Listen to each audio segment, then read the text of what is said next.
Morning King. waaw Larry on a remarqué et ça c'est vraiment à la demande générale que jigéen ñi dañu am vraiment benn problème mooy maanaam hygiène pour seen slip seen string ak maanaam seen sous-vêtements yi daal linge de corps yi et dañu fóot ba pare bàyyi ko ci douche bi ci humidité bi ñu bàyyi ko foofu ba mu wow lan mooy conséquence bi ak lan nañu war a def pour mu bañ leen dal c'est vrai que c'est médical mais en même temps aussi c'est un bon plan parce que hygiène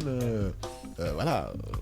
dafa am solo. voilà Al comme ni nga ko waxee rek jigéen ñi dañoo ñu bëri tayal laa ko jàppee parce que ci suñu kër yi lignes yi en général ci kaw terrasse yi lay nekk da ngay gis ñoo xamante ne bu ñu waree yeewu fajar di liggéey bu ñu summee seen slip fóot ko au lieu du ñu am temps pour jël ko weer ko ci kaw terrasse bi loolu dafay jël temps peut-être duñ fa ñeme wala dafay lëndëm et cetera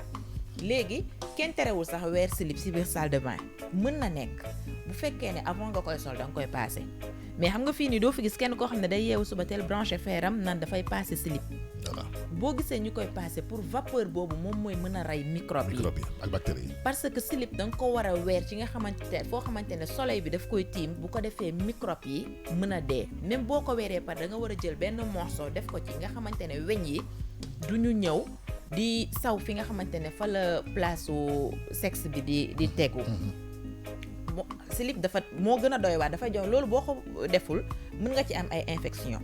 te ñëpp xam nañ ne infection yoo xamante ne dafay répété wu mën na dem ba mën na la indil ay cancer du col de l'utérus yàlla nañu si yàlla musal ak yeneen problème yoo xamante ne pour nga ay perte blanche yoo xam ne da ngay dem ba dafay xeeñ ñëpp xam nañ ne perte blanche dafa normal ci jigéen mais bu demee ba di changer couleur ba commencé di xeeñ loolu ça devient autre chose jaune wala vert dafa am na marron am na yëpp da ngay dem ba dafay xeeñ am perte blanche yi am na jigéen ñoo xamante ne dañuy seen slip yi dafay guus dañ koy bàyyi ba lu mu wow dafay guus du coup boo ko solee da ngay toog ba yow mën na am benn xeet boo xamante ne dafay génn ci yow te yow doo ko sentir. mais guus bi mooy dafa am humidité. dafay am humidité parce que ñëpp xam nañ ne foo xamante fii par exemple fii néeg boo xam ne dafa am climatiseur ci biir am salle de bain forcément foofu noonu dafay am humidité. dafay sedd léegi nga jël ko sol ko yeneen problème la lay indil. surtout li nga xamante ne mooy string ñu bëri di ko sol infection yi nga xamante ne moo am ci dëkk bi la plupart string moo koy joxe. ah bon si. ok parce que string ñëpp gis nañ ni mu bindoo. du loo xamante ne mooy slip yi nga xamante ne dafay am benn genre buum laa ko tuddee. du loo xamante ne da nga ko war a sol chaque jour di ko yendoo matin soir ça ne se fait pas string en général ci ay nuisettes lay àndal. da nga koy sol. pour boo ñi nga xam ne dañuy sëy am seen borom kër juste pour guddi bu ñuy tëdd ñu sol ko bu ñu yeewoo summi ko mais munoo jël string chaque jour que jëfee nga ne moom ngay sol bu yàggee infection la lay indil te jaru ko slip yi aussi daf ci bëri yoo xamante ne lu mu tàng-tàng mën na la jox ay infection mooy yi nga xamante ne ay soie lay doon wala yi nga xamante ne synthétique lay doon mooy nylon yi da ngay dem ba daf lay irriter slip de préférence. c'est pas conseillé d'ailleurs. c'est déconseillé baaxul ci sol ci yaram loo xamante ne baaxul ci yaram kon xam nga ne baaxul ci loo xamante ne sous-vêtement lay doon da nga koy jiital ba pare jëlaat beneen jupe wala beneen pantalon daal di ko ci teg. absolument nylon baaxul ci loolu. bu njëkk ba dafa am yoo xamante ne dafa amoon ay poudre sax yoo xamante ne da nga daan gis bu ñu fóotee yëre xale ba pare dañ ko ci daan jël wis ko ci avant ñu koy denc ay poudre yoo xam ne pharmacie la daan jaay je sais pas si mi ngi am ba léegi mais li ma leer ba leer mooy ñu bëri pratiquer tuñu ko jëlatuñu utiliser wuñu ko slip yi tamit bu ñu ko fóotaanee avant ñu koy lem dañ daan jël wis ci poudre boobu daal di koy denc. il faut dire aussi que maintenant ñi nga xam dañu defar détergent yi dañu combiner eau de javel antiseptique en même temps savon bi nga xam ne à la base c'est un antiseptique en fait. antiseptique mais eau de javel moom moo gën a bon. mais c'est vrai te dañu xam ñu ko ñëpp xam nañ ne sexe àndul ak eau de javel même chaise anglaise boo xamante ne dañ ci def eau de javel ba mu saf defoo si ndox ba mu dem nga toog ci loolu dañ koy tere jigéen ñi. vapeur baaxul bah oui. eau de javel baaxul li muy yàq moo ëpp li muy defar. produit boo xamante ne moo raw acide sax. loo xamante ne tey jii fii bu amee benn tache nga def ko ci vite fait mu daal di dañ soo moytuwul mu xotti sa yére ak xam nga acide ñëpp xam nañ ne acide la doo ko café mais eau de javel ñu bëri duñ ci limité wu. dañuy ñëw rek sotti dose bu leen neex. surtout poudre ba moom moo gën a bon du grain yi. non bu grain yi moo gën a bon yëpp. moom ni muy xeeñee mais loolu. grave am na sax yoo xamante ne dafay am colorant da nga si loolu naturelul sax. am na yoo xamante ne tey jii boo ko jëlee def ko ci bouteille automatiquement day am benn couleur bu jaunâtre boo xamante ne dafay jéggi dayoo. yii dafay rouge dañ ci gis ay grains yoo xamante ne ñun yàlla moo ñuy suturaal mais kenn xamul lan li ñuy nekkee lu leen neex habituellement sax dañ koy utiliser le plus souvent pour nettoyer ak yooyu mais pour ay fautes ak yooyu c'est rarement déconseillé, dañuy oui. utiliser javel boobu lañ ko am na léegi nag li ci gën a bon am na ñoo xamante ne dañuy jël ay bouteilles yu vide jël ko def ci eau de javel teg ko si seen Xale yi ñëw naan. xale yi ñëw naan day exploser Non, sax. xale yi buñ ko baaxul sax. naan Au-delà de loolu si boo jëlee butéelu 10 am na litres noo koy tëjee Day boo ko exploser. tëjulee bu baax si même boo ko tëjee bu baax nga jël butéelu 10 litres def ci eau de javel teg ko Grain bi 3 jours defoo day ko exploser. dafay bënn même bu explosé wu dafay bënn da ngay jékki-jékki gis May la. ndox bi maa di toog di may roole la wala nga maa toog sama kër ñu jël eau de javel grain boobu ngeen di wax def ko ci bouteille bi tëj dañoo jékki-jékki dig teel man damaa foogoon ne kër gi daal. dafa wóorul. parfois mën na surtout bu nekkee ci ay température yu xaw a élevé Élevé, yi ouais, par exemple fu tàngaay bi. tàng torop wala ci exposé ci Wóorul. naaj beeg yooyu parce que réaction chimique la am c'est de la. Voilà. c'est des imagine produits toi chimiques. loolu bu explosé yow mu ñëw tis sa bët. loolu mu dal non xale. loolu kay musiba la kay wala xale yow jàpp rek naan. lu nekk xaj na da ngay gumba nga ne nag lu ne xëj na si. Lu nekk lan la moo xaj ci na. xëj na revenons à nos slips et à nos Mais si. à nos strings. slip bi ci lañ nekk ba léegi ah. waaw waaw waaw. voilà eau de javel moom slip du pour eau de javel am na nag ñoo xamante ne bu ñuy lekk sax boo moytul dinañ jël tuuti eau de javel daal di ko ciy toqal parce que dañoo 5 xawma lan moo leen dal nañ ko arrêté bu ñu yem de. si ko sañ. am na ñoo xamante ne lu ñuy def dañ ciy def eau de javel Ah, c'est vrai? yow doo ko def am na mais am na ñoo xamante ne tout lu ñuy def dañ ciy def eau de javel c'est pas vrai. bu ñu leen nee seen légumes yi jël leen 3 gouttes eau de javel def ci ñu jël 3 kubéeru eau de javel daal di ko ciy def nit ñi lekk ko seen biir yi daw nit ñi dañoo kii de am na ñoo dañoo xamante ne ëppal. soble sax ñu jël eau de javel def ko ci mais am na yenn lekk yoo xamante ne jarul eau de javel luy dugg ci cin li bu xasee ba baax loolu microbe yi dafay dañ mais ay slip moo dul pour eau de javel eau de javel dafa am ci lu muy dem ak lu mu wata dem am na ñoo xam ne seen slip man je pense que ne slip boo ko solee même lu mu weex weex waroo toog di ko xool ba mu nekk état boo xamante ne tant que defoo ci eau de javel du léegi weex mën naa la poser benn question. slip normalement au bout de combien de temps nga ko renouveler dans l'année? chaque 3 mois chaque 2 mois parce que slip cheratul. cheratul pour sax Seydina sànq mi ngi koy wax pour ñi nga xamante ne sax ñoom dañuy sol slip parce que am na ñoo Voilà. xamante ne ñoom dañ ko jël enlever ko seen Voilà, daal di koy wax teg jaa fee. ngoog nag. bon yow tu privilégies les femmes qui ne portent pas de slip. waaw man non moom en ñoom laa général Ok, en nee na. général sax ñi dul sol slip yi la plupart du temps c'est parce qu'elles ont été confrontées à plusieurs infections ils se sont rendu compte que ne slip yi ñoo leen jox non defal ndànk rek defal ndànk rek ma wax la ko c'est des cas loolu yëpp jëlu ko ay waaw bàyyi mooy gëli.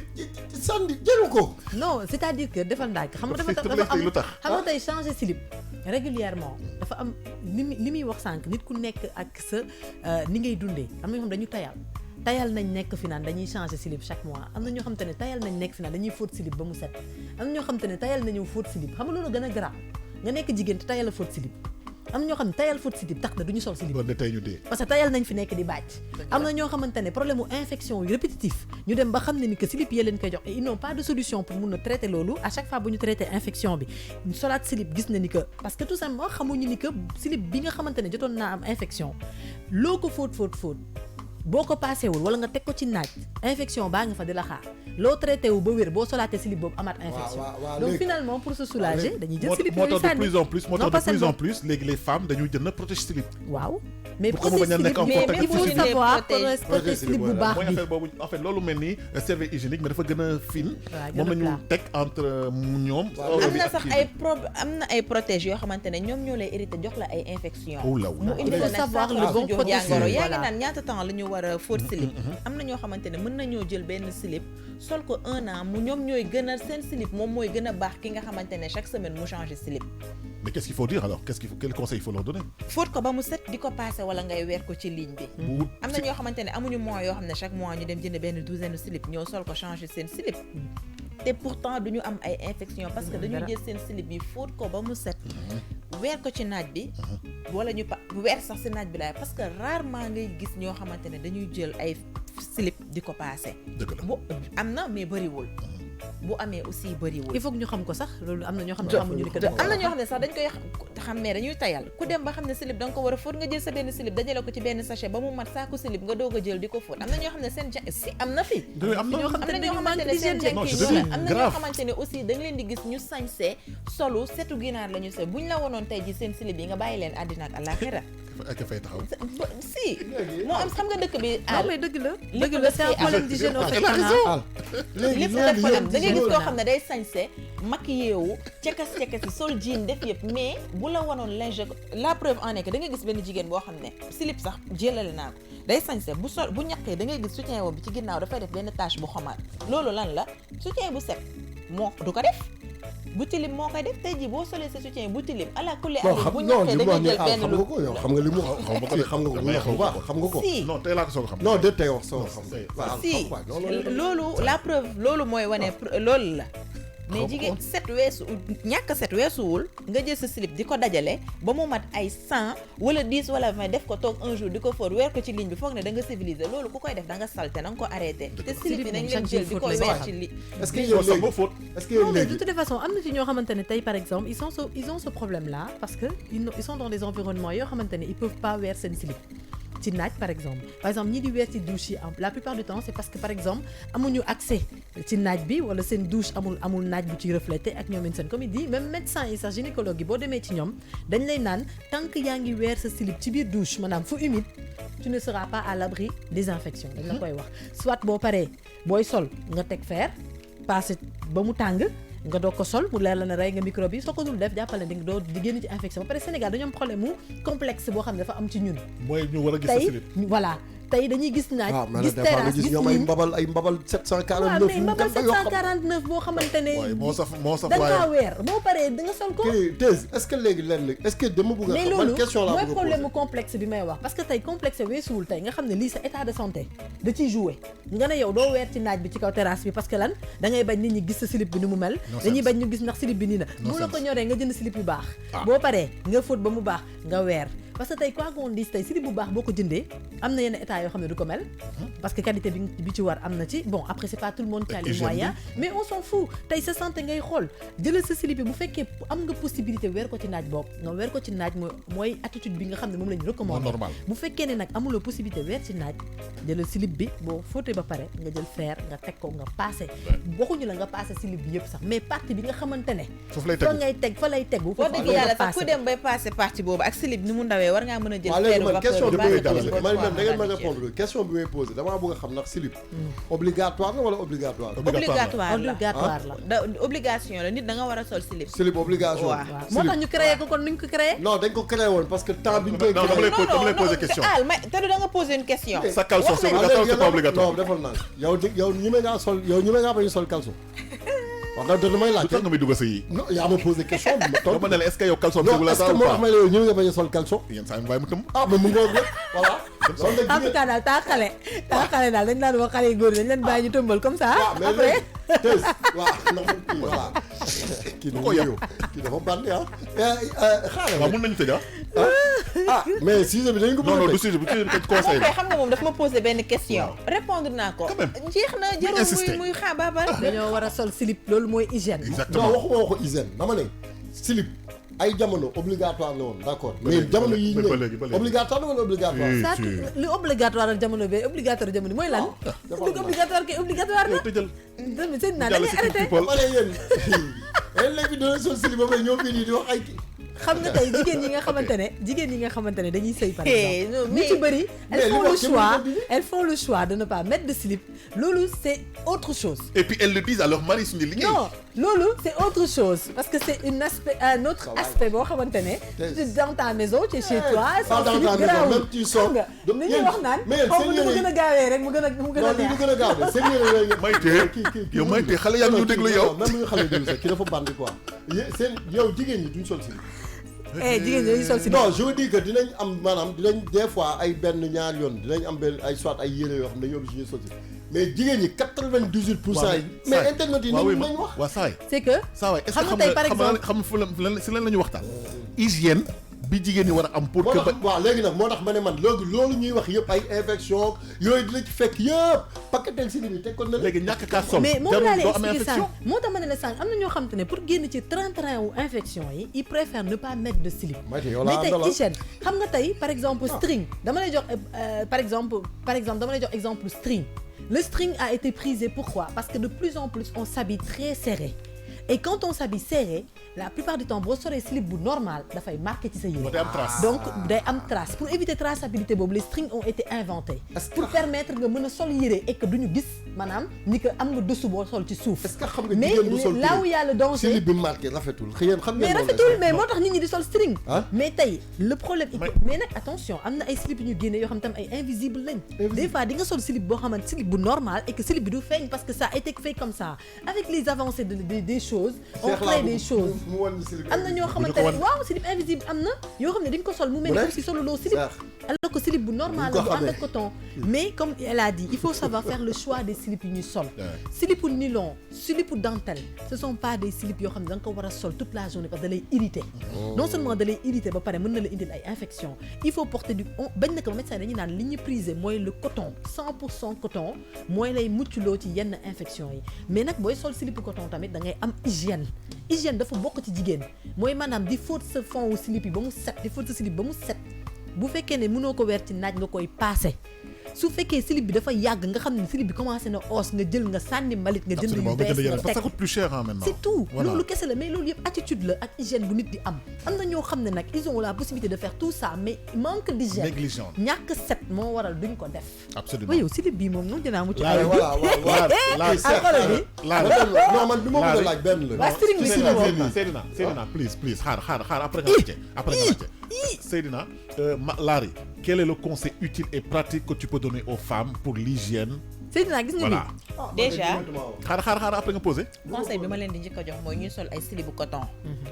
secondo nañ koy fóot ba mu set buñ ko fóotee bu ñu tayal ñi nga xamante ne amuñu possibilité di passer seen slip yi chaque jour di ko nañu yéeg ci kaw terrasse bi weer ko suñ ko weeree ba mu wow slip neex naa wowal bu woowee ba naaj bi jàpp ko nga weeree ndànk daal di koy jël daal di denc eau de javel yi ñuy jël aussi di ko xoj ci slip yu yàgg nañ ko bàyyi di fóot seen slip ba mu set conseil boobu daal ku ko def incha allah di nga mucc ci ay infection yi nga xamante ne moom mooy sonal xale jigéen yi te infection yoo xamante ne dafay répété wu moom bu yàggee yeneen problème la lay indil yoo xamante ne hygiène moo ko gynécologue ngay jëm rek ak même soutien-gorge yi il faut que mu wax ci soutien-gorge yi aussi li ñu xamul mooy soutien-gorge buy tilim tout le temps nga koy insister di ko sol tu as vu les problèmes de cancer du sein là ça fait partie des choses des causes yi nga xam ne dafay indi cancer du sein tu vas traiter ça dans je traiterai ce sujet là donc soutien-gorge yi tamit lépp ci hygiène la rek lépp ci hygiène la ak bëgg sa bopp parce que tey je me dis que nga sol soutien tey ba mu dem ba os ba am yenn couleur yi ba yegg ci benn niveau bi fóotuloo ko daf fekk da nga am problème mu hygiène surtout pendant cette chaleur là nga xamante ne da ngay ñàkk constamment donc forcément ce tuuru soutien yi nii ak languette yi ak côté yi yëpp dafay tilim donc il faut vraiment tamit de temps à autre nit ñi di xalaat ne dañu war a fóot seen soutien yi ba mu set fóot ko ba mu set weer voilà nous parlions des dessous de femmes mooy la seen lingerie tey daal ñu ngeen attaqué voilà ma ngoog et vraiment je pense que lii mun ngeen ko seetaan en replay calmement ngeen jëlee si njëriñ parce que loolu dafa nekk benn affaire bu am importance parce que mën nañu benn indil ay jàngoro wala doo leen am doom wala vraiment am ay conséquences yu infection yu bëri mën na la tere am